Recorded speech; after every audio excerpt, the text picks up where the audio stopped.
This is a book has been written by a guy named John Gottman. I think some of you is aware of and have gone through this book. It's a best-selling New York bestseller book. Sold a lot of copies. The writer of this book is one of the very, very, very few people worldwide who has a different approach in dealing with couples. He said, let me record how couples are living. And he was videotaping couples for 40 years. He had something called Love Lab in Seattle. Couples are checking in Friday, they stay Friday, Saturday, Sunday. Everything is wired, there is videotaping and a microphone all over the small apartment that they are staying in.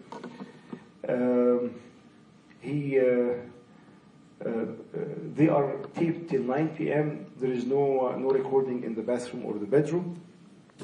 And anytime the couple is having an argument, nurses are getting in the rooms. They are getting their blood pressure, urine sample, blood sample, and they go out. A very, very weird setting. Many people said that this is ridiculous. What this guy is doing doesn't make any sense. What has this to do in relationships and marriage and couples? But this guy has, he was an MIT math major. His roommate is psychology. He kept reading books of psychology while he is studying math. And this made him switch majors, and he fell in love in psychology. So you have a mindset of a very, very smart, very mathematical, organized, research-based mindset with a lot of passion in relationships and marriage. So his idea, everybody was saying that this is ridiculous. What you are going to get from videotaping people are fighting. He said, his philosophy or his mindset, he said, people are the same. Each couple are both human beings. They are simply wired the same way. And they are having trends, and there is a lot of things common. And when they asked him, okay, what you are going to get out of this? He replied and he said, I'm not sure, but I'm definitely sure that I will get something of a great value. This is his mindset. And after succeeding, after a couple of years, funds is going to him, and he is becoming one of the most renowned, famous guys in couples therapy. So he wrote this book, and it sold millions of copies. And so this is simply where we are, what we are covering today. With also, but he is presenting the book with a very secular. He is not bringing any spiritual aspect of it, but we will. So what really the research is saying? I asked you this question. The primary goal of those helping married couples should be reducing conflict. No. What he found is the primary goal of the counselors is not to reduce the conflict, is to help repair when conflicts happen. And the conflict is there.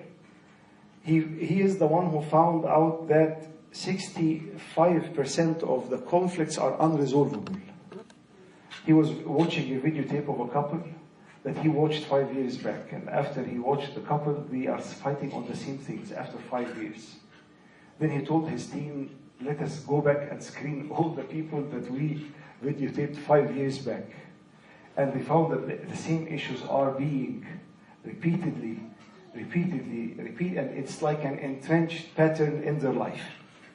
So, after analysis, he found out that 65 to 69% of the issues is unresolvable issues. And 29 to 25% are resolvable issues. And he even grouped the couples with two major groups, masters and disasters. Masters, those who are living a happy life, marital life. Disasters, those who are ruining it. And he found that the masters and the disasters are sharing the same amount of resolvable to unresolvable issues. I'm confusing you now?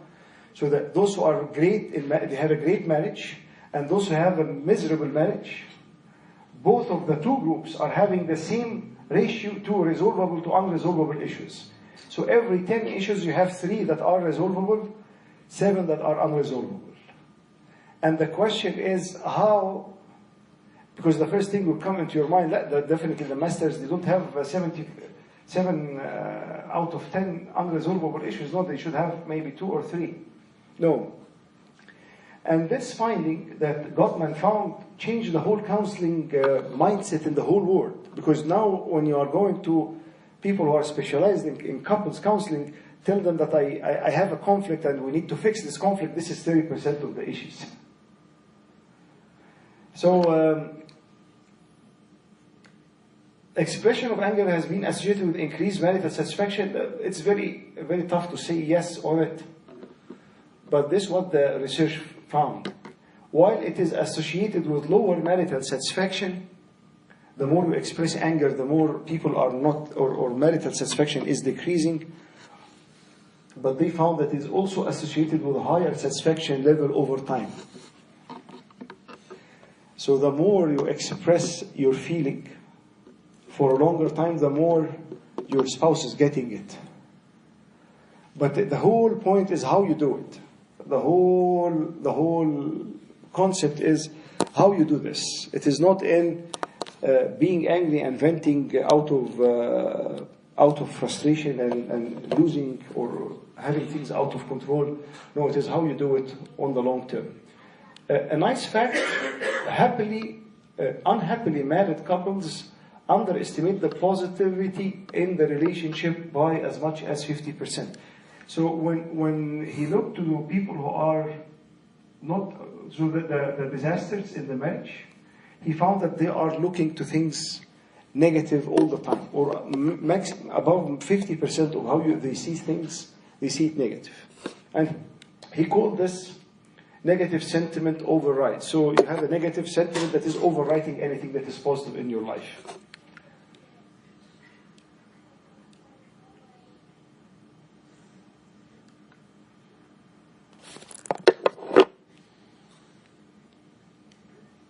Okay, true or false, bickering, passionate couples were the only group to have a romantic marriage after 35 years if they repair it effectively.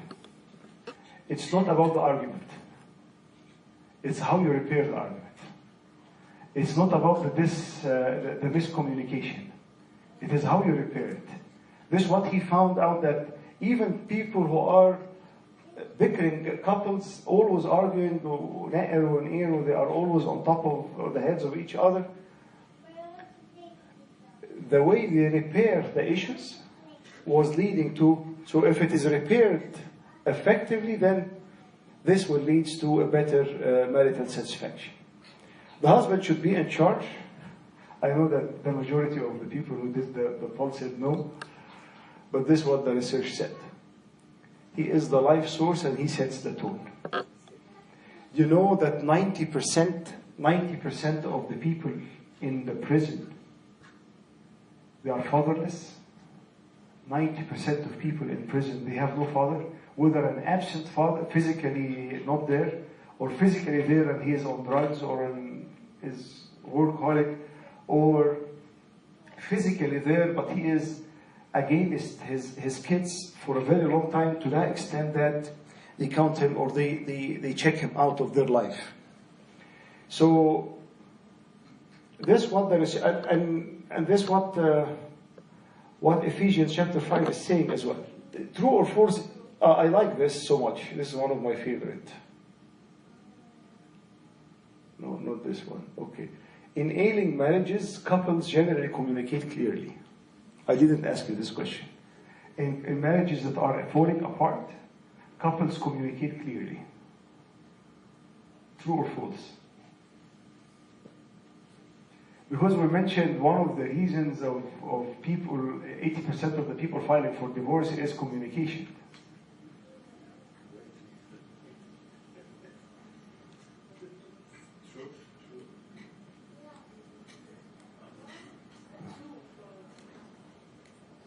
True. But ailing marriages, what they communicate is negative. This is crucial. So now it is not the clear communication. It is the positivity and the clear communication. Because even marriages that is falling apart, they are communicating very clearly, but in a negative way.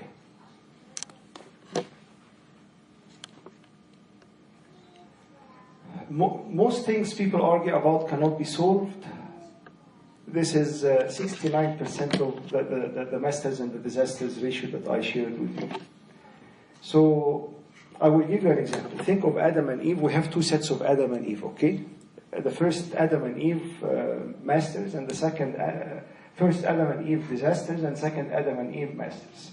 So Adam, his personality is not that organized, not that meticulous. Eve is meticulous. She is on top of things. She's very clean. She's amazing. So Adam steps in the home, take off his jacket, throw it on the couch, take off the shoes, take the socks, and throw it wherever he put the socks in. Adam has been doing this for the past 10 years.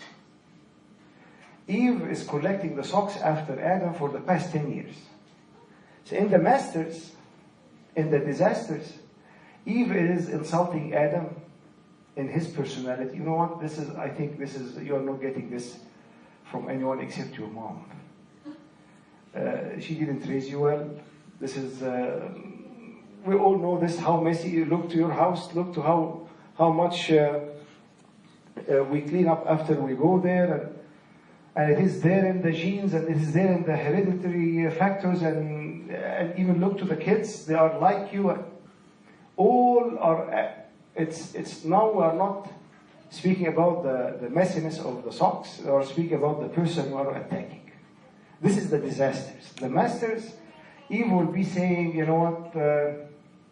Okay, I got a piggy bank from the market, and every time I will collect your socks, you will put $1, and I will take this money, and I will get ice cream for me only. Or every time you are going to, I will collect this socks from you. You owe me something. So they reached adaptability, acceptance, and adapt. The key for the unresolved issues, which is 70% of the issues, is accept and adapt. But the whole point is we want to rewire. We want to rewire the mind of our spouses to the extent that Adam wants to install Adam's operating system in Eve's mind in the first year, and Eve wants to install her operating mind system in his mind, and they keep back and forth. And I have seen couples doing this I've seen couples for 35 years. This is their operating. Okay, she is not obeying, he is not listening, and everyone is trying to download his operating system. I will share with you something I received. I think it was very funny. How to install a husband. How to install a husband. So this is a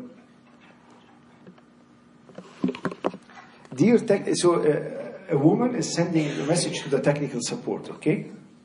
The wife. The woman writes to the IT technical support guy and saying, "Dear tech support, last year I upgraded from boyfriend 5.01 to husband 1.0.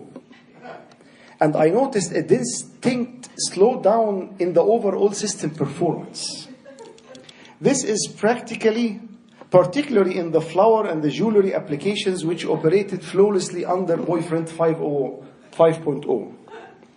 In addition, husband 1.0 uninstalled another valuable programs, Romance 9.5, and the installed undesirable programs such as News, Money, Football 4.1. What can I do? Best regards." This is the wife sending the technical support. The guy in the technical support is replying, "Dear madam, first, keep in mind boyfriend 5.0 is an entertainment package, while husband 1.0 is an operating system. Please enter command, I thought you loved me, .html and try to download Tears 6.2 and then it only automatically runs the application jewelry and flowers. However, remember, overuse of the above application can cause husband 1.0 to default to silence 2.5, beer 6.1, and whiskey 6.8. Also, do not disturb the original package of husband 1.0, otherwise new virus, girlfriend 2.5, will automatically be downloaded in your system. So please be careful. In addition, please do not attempt to reinstall the boyfriend 5.0 program, because these are unsupported application and it will crash husband 1.1. We recommend cooking 3.0 might help. So the 70% of the issues, two words. They both start with A. Adapt, accept and adapt. The more we are not in the, because why we don't accept? Because we want to install our operating system in the minds of others or our spouse. And sometimes even with our kids. True or false? People should not begin marriage with high romantic expectations. For me, I answered this question mistakenly. So everyone is saying, just lower your romantic expectations. This is not the reality. No, this turned out to be the best marriages. Hold on to the romantic ideas. So when the couples are expecting that it will be more romantic, they place more effort and they are pushing in this direction. That has been proven from the research that it makes a difference with the couples.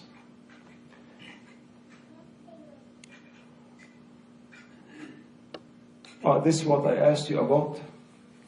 80% of men, this is the true, 80% of men and women saying their major reasons for wanting divorce is not feeling close, not feeling loved, not feeling appreciated. 80% from men and women combined. I think this is one of the very, very, very few things that men and women agreed on with the 80%.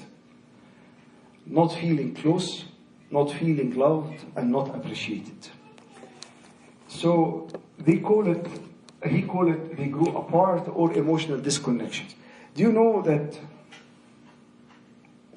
the rate of, if couples think of, okay, let me ask you, couples that are emotionally disconnected and couples that they are going through a very tough time, one of the spouses had cheated on the other. So we have a couple that they have an affair, and couples that they have emotional disconnection. What is the rate of divorce in both groups? Which is higher? So the couples that they are having emotional disconnection, they have a higher rate of divorce, or the couple that they are going through an affair? The emotional disconnection, 80%. 80% rate of divorce. And the couples that they are going through an affair, the rate of divorce in families, this is nationwide, is 3%. In families that they went through affairs is 3%. Because what is between the couples is much more stronger as a family and their life and their commitment to each other. And they work through it. If there is a genuine and true repentance, they work through it. So I think if the closeness for the woman is different than the closeness for the man. And the concept of love in the mind of the man is different from the concept of love in the mind of the woman. And the appreciation is the same. And you are not appreciating it, it's thank you. It's a very, very simple thank you and appreciation that makes the difference. But the closeness and it is a nice question to ask yourself and to ask your spouse, when was the time that we felt that we are more close, that the most close to each other, or you are more loved, or the most time that you felt you are loved, or I felt that I am loved. So, who has the most influence in setting the mood in the home? It is the man, not the woman. This is what the research said. With Gottman, you cannot say, you know what, this research is, I don't like it. Yeah, you can don't like it, but this is what he found. What about the church? What would the church say about that? The mood or the setting the mood? I don't know. I linked it to something I heard a long time ago. It was about that, like the wise woman is the one that sets the tone and that's more of that, or that's what I understood. I think yeah. The wise woman will. Can save the life of the whole marriage and the whole family, like what Abigail did with David, and in the problem with David and Nabal al-Carmel in the Old Testament. With her wisdom, she absorbed the anger of David, and she saved her household. But setting the tone, the mood in the tone is different than holding. It's like the gel or the anchor that I think the moms or the wives are. She's holding everything together. While he's asking about the mood in the home, how it is set, not just the roller. You had a question? But I also heard, I don't remember who said this, but that the man is like the priest of the house, like sets the tone in terms of the spirituality and prayer, and I think that's very powerful. It is very true. It is very true. The man is the priest of the household. And by the way, and the impact of the husband or the dad on the kids is much more powerful than the impact of the woman on her kids. That's why 90% of people who are in prison, they didn't have a father figure. And it is not that the woman is not, or the moms or the wives are not influential. No, they are. But the mom usually is staying much longer time. She's exhausted. She is under a lot of stress. And maybe she's not being able to follow through every single thing with every person in the household, while the dad is staying shorter time. So the impact in this shorter time, if he is available, if he is engaged, is very positive.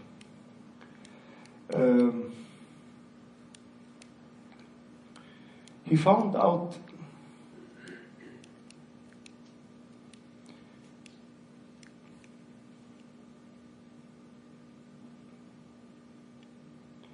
I think this will come, the marriage killers.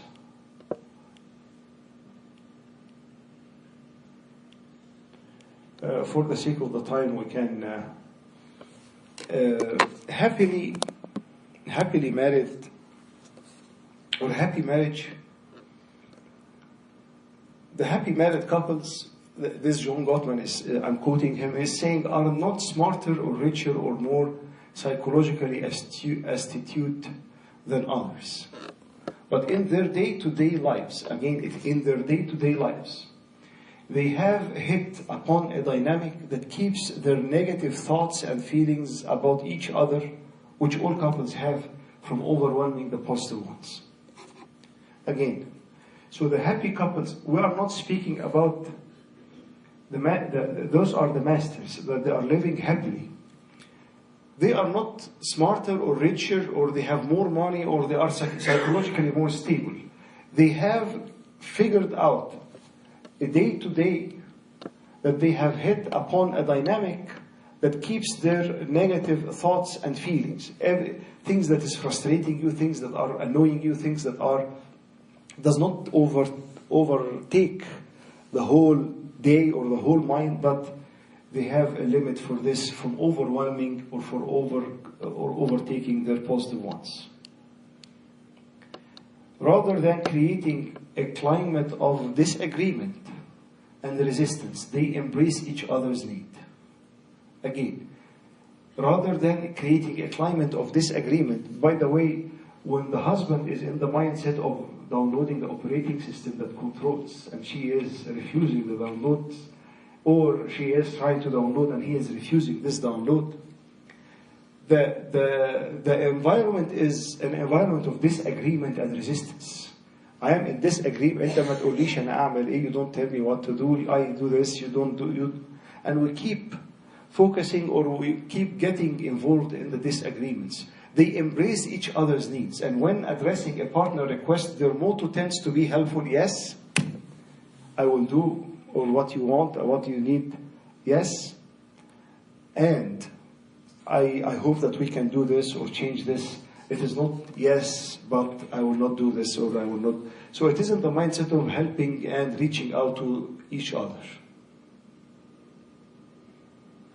He called them emotional intelligent couples. This positive attitude not only allows them to maintain, but also to increase the sense of romance, play, fun, and adventure in the couple.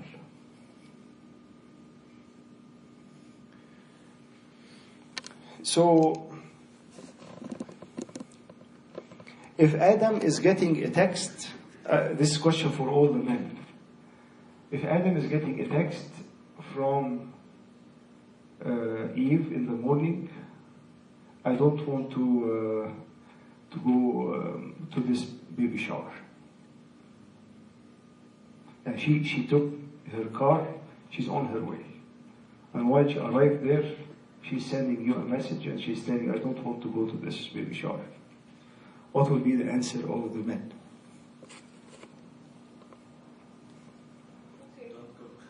Don't go, تعال, I'm waiting for you, I'm ready, you to go, تعال. Do you think that she is all the way driving to the baby shower and she arrived, that she's not going to go? So what is the meaning of the message?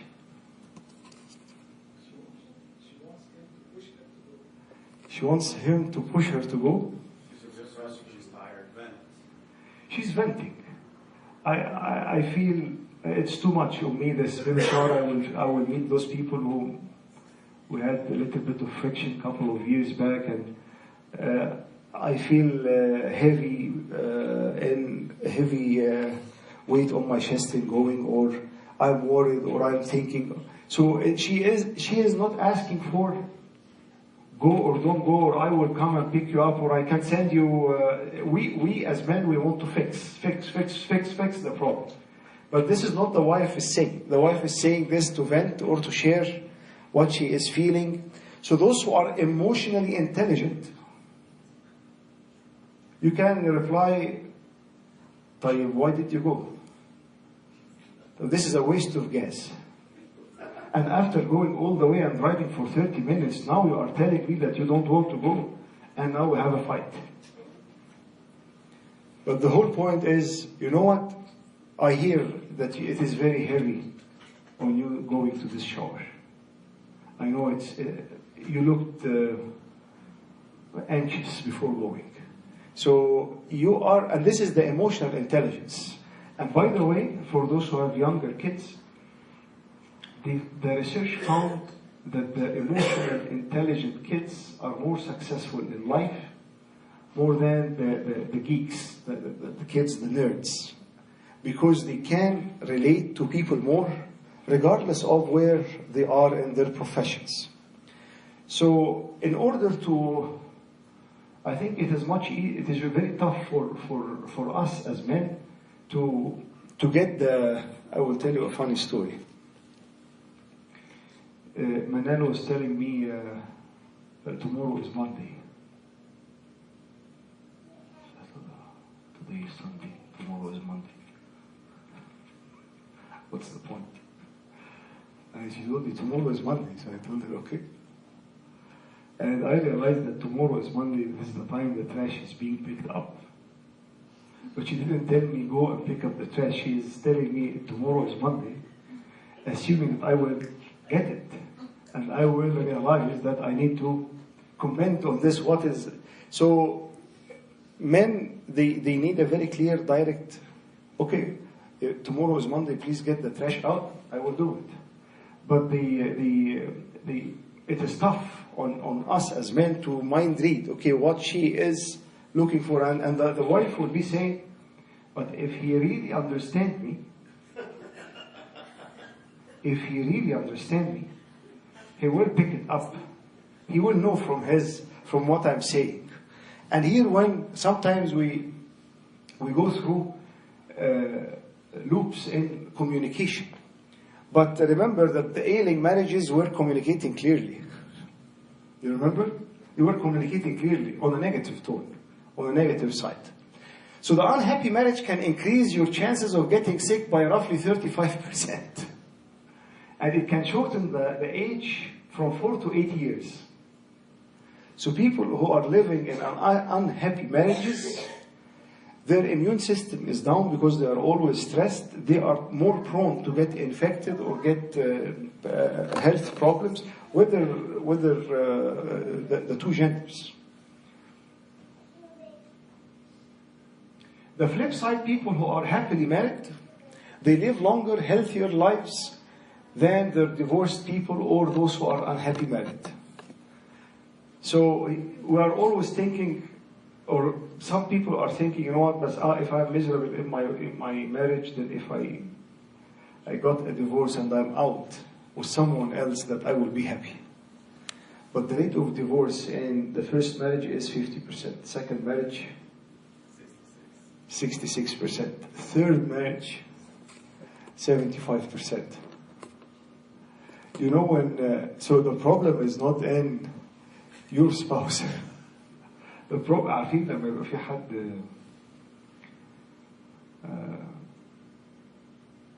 he is contaminated. مثلا he went to Africa and he had virus or something, and they keep cleaning the rooms, they keep moving him from place to place, moving him from home to home. But the problem is in the person who is contaminated with this virus, and it needs to be addressed. Happy marriage will even boost your immune system, and there is a lot of proof of this.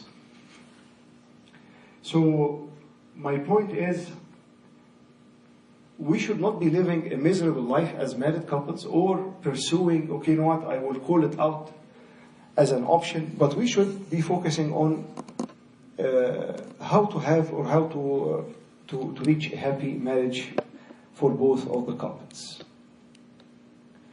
This is one of my favorite slides. Because of the mindset of John Gottman, very technically and very good in math, he found that, this is what he found, that when you spend time, the men that are going to the gym for a long time to have a good health, but they are ignoring their wives and they are having a miserable marriage. This is his message to them.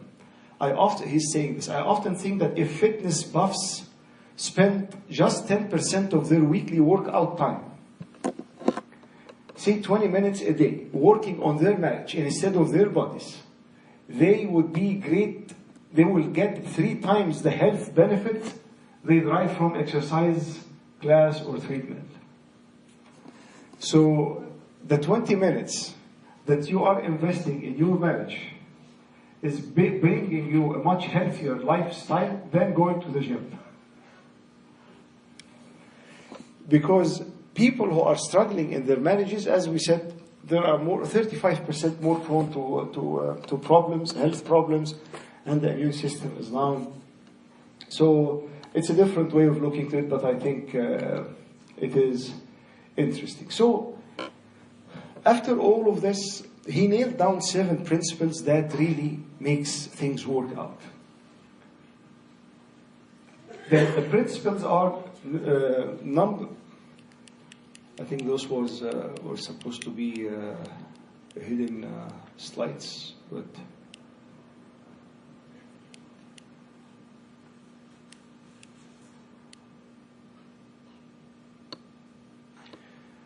this is a summary of the marriages that he have found heading for divorce. Gottman is very famous of very unique thing. He used to watch a video 5 minutes of couples that they are fighting, because he had videotapes of 40 years, so they don't have time to. So they bring him a fight. He watched it for 5 minutes, and he predicts with an accuracy of 91% the rate of divorce in this company. Again, he watched 5 minutes of a fight, and he predicts with 91% accuracy the rate of divorce of those couples. He was doing a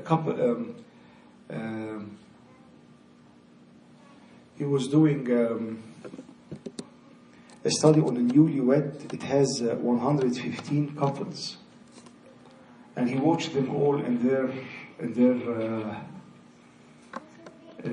fighting time, and he predicted exactly 33 of the 115 will divorce, and 35 of the 115 divorced, and including the 33 that he predicted.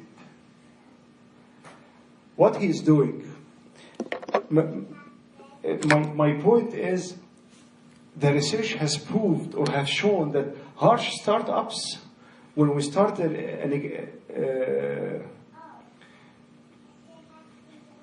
the first 30 seconds that the husband or the wife are stepping in the home is shaping the whole mood of the night. Do you know this? The first 30 seconds, the husband or the wife are stepping in, whoever is home, and the other one is coming from work. The first 30 seconds is setting the mood of the night. You're just coming, I have been waiting for you for the past hour. Why you didn't reply my messages? Harsh start up. كل سنة وانت طيب على الليلة بقت ضلمة. كده احنا have a nightmare tonight. The harsh startups is a key. This is what he found. So when conversation starts with sarcasm or bitterness or negativity, he counts this as a very, very high risk couple. The 4 horsemen, he found that those people who are doing those four wrong things in marriages, that they are having the highest rate of divorce. Those 4, he is calling them the 4 horsemen. Criticism, adding negative words to a complaint about a spouse's character or personality. So Eve is not criticizing the problem of the socks on the ground. Eve is criticizing Adam and his family and his mom and his dad and his genes and his upbringing and his. She is. Criticism is different than complaint. Complaint, you are complaining about a problem. Criticism, you are criticizing the person. So what he found is those four horsemen are very. He is saying that they are very. They erode the marital life. Criticism, attacking the person, not the problem. When you are criticized, what is the first thing you do? You are defensive. No, but you are anti-God. They didn't reply my message, and I tried to call you a couple of times. Defensive. So, and he even have seen that criticism is more applied or more used by women, the wives, and defensiveness is more used by men. So when you criticize him, he is more defensive. And when couples are falling in this trap, criticism, defensiveness, this is unfortunately is not a healthy setting. Contempt. So I am criticizing you with a lot of pride. So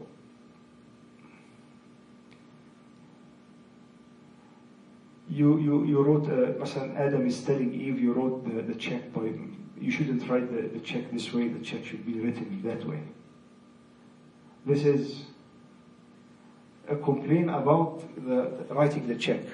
Criticism, you don't even know how to write a check till now. Contempt is criticism plus pride. So now I am more prideful.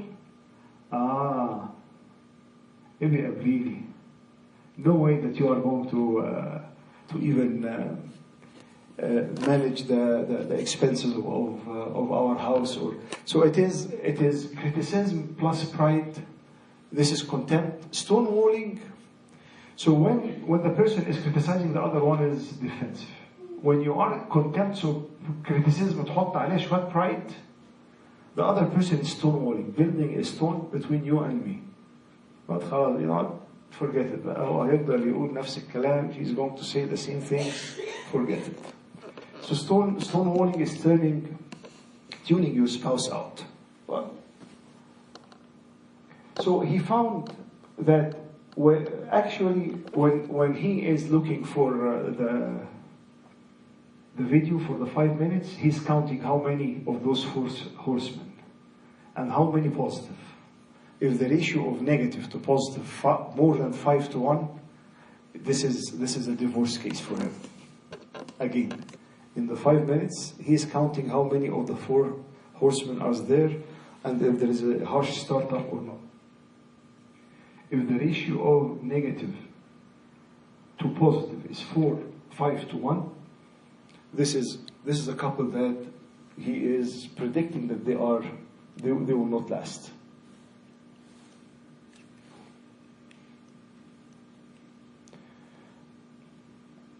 Flooding is spouse negativity is so overwhelming to the extent that one of the couples will be losing it. And he said that this is very negative, and the body language, when it is in the tone, how you can say good morning, and you can smile, and you can say good morning, and you can say, did you sleep well? And you can say that, so the same greeting, the same word, you can say it in different tones, and it means different in big time. Failed repair attempts, so efforts made by couples to de-escalate tension. Research also proved that, for example, if I did a mistake, and Adam did a mistake, and Adam is going to even telling her, you know what, I'm sorry about this, I shouldn't have done this. So this is a repair attempt. He is trying to repair what he has done wrong. When she is not communicating back, when she is not responding to his apology, when she is not listening, or she she doesn't talk to him, this is hurting the marriage more than the argument. The fail of the repair attempt is very hurting, because the other person will be saying, what I'm going to do, I'm not going to try anymore.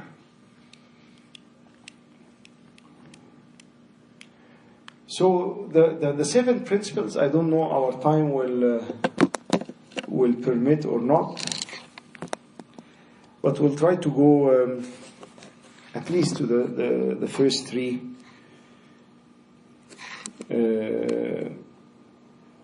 God willing. Or we can go through them very quickly. The first one is enhance your love map. The love map, he found that couples are more happily in their marriage when each one of them, they know exactly a lot of details about each other. How was your day? How was your boss? How was your bride? How was your the issue that you are going through? What is making you anxious today? It is the day-to-day communication that they are holding each other accountable, and they know exactly what's going on in their life. He said that this is a key, because and he stated how you are going to love someone whom you don't know. How you are going to love someone whom you don't know. Love map, that part of your brain where you store all the relevant information about your spouse. And if you did a measure for the love map, if we have a measure for the love map in engagement time, she knows every single meal that he likes and every single thing that he doesn't like. She knows his best car, his best football team. She knows everything, and he knows everything about her. But the problem is, sometimes we think that this is static and khalas, I know everything.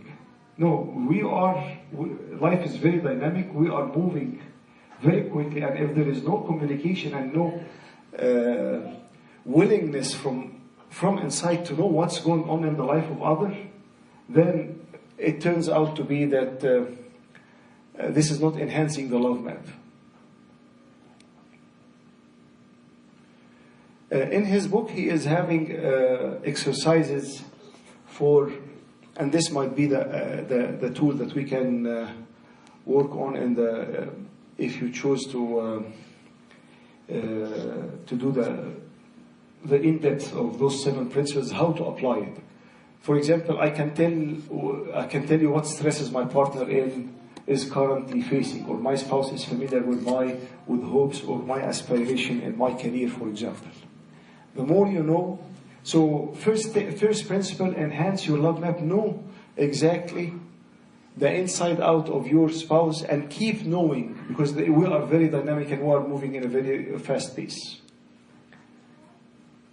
When you go to the Bible, let each of you look out not only for his own interest, but also for the interest of others. This is what St. Paul mentioned in Philippians. So I realized that all the principles that Gottman has wrote or did write in his book, the Bible has mentioned it a long time back. But maybe we are not focusing in that much. So show interest, show understanding, and ask questions. It's always asking the questions is the key. So this is the first principle. So the first principle, enhance your love map. The second principle, nurture your fondness and admiration. And Gottman is saying that this is one of the key. Nurture your fondness and admiration. That this is one of the key principles that really makes a difference in how the couples are satisfied or happily married. Feeling that your spouse is worthy of honor and respect. Focus on the past and how your marriage started out, focusing on the positive. And having a positive view of your spouse and marriage is powerful buffer for when bad times is hitting. One of the very, very tough things when you ask, for example, a couple about their honeymoon, if they are struggling now and you ask them about their honeymoon and they are telling you their honeymoon is really miserable. So now we have nothing to start with. We have no good memory to go to. Gottman didn't say this, but I am telling you this. The more you document those good memories, the more you take pictures, videos, and don't put them on your desktop where you are not going to see them after 10 years. Print them out, put them in the home, make them visible, speak about them, revive them, because they are very, very powerful, positive things that helps you. He mentioned one of the homeworks that Gottman is always giving is, in every day, write 3 things that you are thankful for your spouse. And he is big about this. So every day, because fondness and admiration, do you remember the 80% of the men and women that said we are not going to continue and we are seeking divorce, they felt lack of closeness, lack of love, and lack of appreciation. It's a key. When I remember a guy told me this, if my wife told me ever in the past, 20 years of marriage, thank you, I can work 72 hours with non-stop, with no breaks, and I will not sleep even. But she is not appreciating. So remind yourself of spouse positive qualities, and the book is full of exercises in this. So the first principle is knowing the love map. Second principle is nurturing your fondness and admiration, and you will find that the Bible mentioned it very, very, very clearly. In the book of 1 Corinthians chapter 7, let the husband render to his wife the affection due to her. Let the husband render to his wife the affection due to her. And likewise also the wife to her husband. In the Arabic it is not clear, ليوفي الرجل المرأة حقها, it doesn't say exactly it is her right, but in the English it is more explained. Let the husband render to his wife the affection due her. Third principle is turn towards each other instead of away. One of the very, very common things many people working in couples counseling are hearing. The husband is not communicating, Adam is not communicating all day long. And in the end of the day, he wants to be there, and he wants that Eve is available, and he wants them to be intimate. And many of the Eves whom her husband are not talking, texting or calling or not replying even her messages, she feels unloved during the day. He is not communicating, he is not calling back, he is not caring, so I feel Eve is feeling unloved all day long. And Adam wants to feel loved at the end of the day by being intimate with Eve. And Eve many times feel that she is being used, she is being abused, and she is they call themselves even very bad names. So as if Eve is there to satisfy this need in Adam's life, and he doesn't care for her. So he found out that turning towards each other instead of turning away, it's going outside or having a small moments of connection. And he is always speaking about the daily, during the creating an emotional bank account for future tough times, turning towards each other in little ways every day versus a vacation or a candlelight dinner. So it is the everyday care and compassion, and also there are many exercises in his book, endeavoring to keep the unity of the Spirit in the bond of peace. مجتهدين أن تحفظوا وحدانية الروح. It needs effort, by the way. It needs effort I remember a wife telling her husband, we're already married. So he's telling her, what do you mean by, we're Copts and we're already married. There is no way out. So I'm not going to do anything. You do whatever. This is me. Take it or leave it. Status quo يعني عاجبك مش عاجبك هي كده. This is again is what the Bible is teaching us, because endeavoring to keep the unity of the Spirit in order to be one together, it needs effort. It needs that we do try to come closer, to push ourselves and to turn towards each other instead of away. So first, know the love map. Second, nurture the fondness and admiration. And remember the three positive things that you are thankful for. The principle 3, turn towards each other instead of away. Let your partner influence you. You know what? I'm taking the bonus in the end of the year, and I'm buying this condo in Mexico. By the way, I bought it already. We are in escrow. But why you didn't tell me? I don't think that this will be of any importance for it. It's no big deal. It's making decisions and preventing the other spouse to influence your decision is a key principle. Let your partner influence you. Women tend to accept their spouse's influence more than men, and men, you don't tell me what to do, and you don't tell me what should I buy or what I shouldn't buy.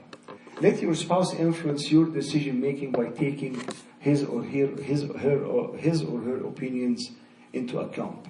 It is a key in nurturing the marriage that, okay, even if my spouse is not approving what I'm doing, did you really listen? Did you really understand? Did you really communicate? Did you really speak about it? Or, okay, my way or the highway, and this is what I'm going to do. Conveying honor and respect even if we have a disagreement in the decision. Look what the Bible said. There was a Coptic guy. He is not that much into church. He is memorizing only one verse. الرجل رأس المرأة. This is the man is the head of the woman. He doesn't know where this is. He never read the Bible. He is very stubborn, very aggressive. And every time he's having a disagreement with his wife, he's telling her, الرجل رأس المرأة. The man is the head of the woman. So one time they had an issue, they called Abuna. Abuna stepped in, he told them, okay, do you know where is this in the Bible? He told them, I don't care. The Bible is saying the man is the head of the woman. He told them, just tell me where is it in the Bible? He told them, I don't know, you should know, you are the priest. He told them that is in Ephesians 5. And this is the first few verses that we listen to in the wedding, the Pauline epistle. The Paulus in the wedding, it is from Ephesians chapter 5. And the verse that is before the Pauline epistle, and this is what the priest told that guy. You are insisting on the man is the head of the wife. The man is the head of the wife. The man is the head of the wife. Just go one verse. This is Ephesians 5:22. Go 5:21. Just read Ephesians 5:21. What does it say? Submitting to one another in the fear of God. Submitting to one another in the fear of God. So, as if this is the foundation of marriage, Matthew 5:21. And all the commandments afterwards is coming out of this verse. That we honor each other, and we are honoring God more than we are honoring each other. We reverence, so submitting to one another in the fear of God. So because we fear God, that we are both submitting to each other, and also it came in the marriage commandment for Fr.Paul in the wedding.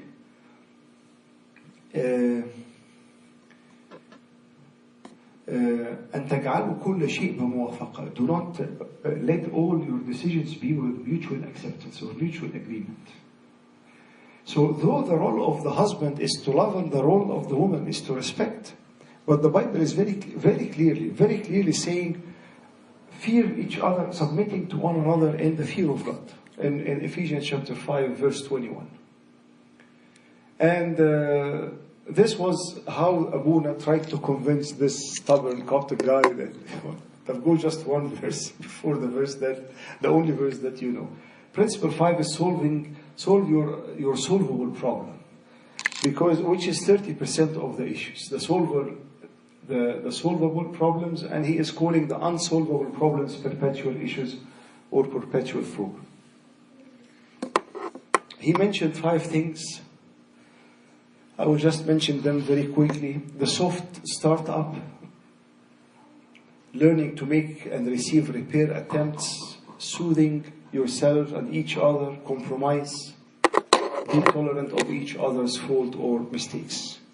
So this is how we deal with the solvable issues. What about the unsolvable issues? Your solvable problems. A soft answer turns away wrath, but a harsh word stirs up anger. الكلام اللين يصرف الغضب. A soft answer turns away wrath. I will tell you a story happened. I was in Egypt in the ordination of Amba Sarabian as a metropolitan. It was very, very tight. Thousands of people in the cathedral, high security, very tense day. So we were not allowed to dress as in white, because very, very few who had like a VIP invitation from the clergy. We were coming from the US and we didn't dress, we didn't pray the liturgy for whatever is the reason. So we, as clergy from California, have been staying in the church for the past maybe 4 or 5 years, and 5 hours. And the doors started opening, so we want to go and greet Sayyidina and take pictures with him. So there was a Boy Scout leader in the cathedral. And I can't forget this scenario. He is very angry, very upset, and he saw some of the clergy from LA sneaked in, and the ceremony is done. Everybody is leaving. And he started yelling and using his hands in a very angry way on one of the abunas. Exactly. He did this. The guy his tone was very, very high. Why you are doing this and you are ruining it? And one of the abunas, our abunas in California, told him, just calm down. Tell us what you need us. Tell us what you need us to do, and we will do it. We're in the church. Calm down. Whatever rules you want us to abide with, who will do it? And the guy, and I always remembered the soft answer turns away wrath. If this Abuna started yelling, and now this will be, it will end nowhere, and it will be not a good memory to remember. Soft answer turns away wrath. So solve your solvable problems, and remember the soft startup is a key in the solutions. The principle 6 is overcome gridlock. Gridlock is when you are stuck. You have been talking about this issue for many, many years, and we are not getting along. We are not reaching anything. You are talking about it and no progress. You are unwilling to budge. When you discuss, you feel more frustrated, and it's a very, very sensitive topic that you don't want to deal with. And every time you are bringing up this topic, it creates a lot of tension. This is a gridlock. This is part of the issues that is in the 70%. Do you remember the two words? Accept and adapt is a key. Accept and adapt. So do not try to solve a problem. Move from gridlock to dialogue. Let us speak about it in a reasonable way. Sometimes when you are very, very defensive or irritated or annoyed from a topic, that you don't even listen to the person. She is saying the same word or the first thing. For example, vacation. She's saying vacation, and you are vacation. You didn't even hear or listen what she wants to say. So, and it becomes emotional. And remember that the masters will never attack the person. Will talk. Will be positive, and will be doing those principles that really made the marriage works. So what the Bible said about the gridlock setting. A prudent man foresees evil and hides himself. When you know that there is an issue that is a very, very sensitive issue, don't discuss this issue when things is not a good time and you are exhausted. Do you know that the rate of divorce, the time of divorce in Egypt is 3:30 p.m.? They did a research. The rate of divorce in Egypt is 66%. Like the second marriage here. The rate of divorce in Egypt, and this is the Coptic community. I'm sorry, the Muslim community. The rate of divorce is 66%. And a funny researcher found, or a funny finding in the research found that they are divorcing 3:30 p.m. The people finish work around 2:30, around this time. They are hitting traffic, they are hungry, they are upset, it is hot, the AC is not working, and they are very frustrated. They step home, something happened, you don't know what is happening.